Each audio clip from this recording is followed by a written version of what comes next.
എം.ടി. വാസുദേവൻ നായരുമായി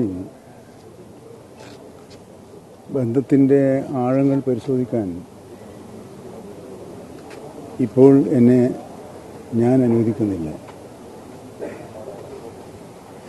64 മുതൽ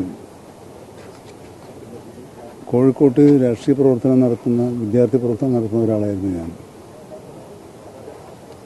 അന്ന് ഒരു കൗതുകമായിരുന്നു എം.ടി. എന്നത്. അദ്ദേഹത്തിൻ്റെ നോവലുകളാണ് എൻ്റെ നോവൽ വായനയിലെ ആദ്യത്തെ ഭാഗം.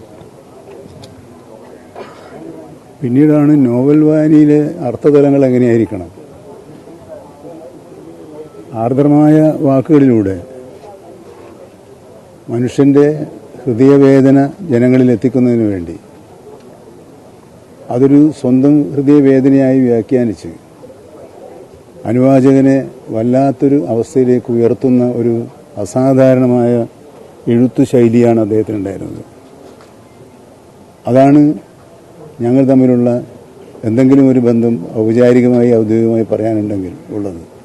അപ്പം ഞാനൊരു ആരാധകനും അദ്ദേഹം ഒരു മഹാമനുഷ്യനുമാണ്. അതുകൊണ്ട് നമ്മൾ തമ്മിൽ ബന്ധം, സൗഹൃദം എന്ന് പറയുന്നത് പ്രയോഗിക്കാൻ കഴിയുന്ന ഉചിതമായ വാക്കാണോ എന്ന് എനിക്കറിയില്ല. ഞാനൊരു ആരാധകനാണ്. കോഴിക്കോട്ട് അദ്ദേഹം ജനിച്ചില്ല, ഞാനും ജനിച്ചില്ല. പക്ഷേ കോഴിക്കോട്ടുകാരനായി ജീവിച്ച് കോഴിക്കോടൻ വിചാരവികാരങ്ങളെ മലയാളി മനസ്സിലേക്ക് എത്തിക്കുന്നതിനുള്ള ഒരു വലിയ യത്നം, ഇടപെടൽ അദ്ദേഹം തൻ്റെ രചനകളിലൂടെ എഴുതിയിട്ടുണ്ട്.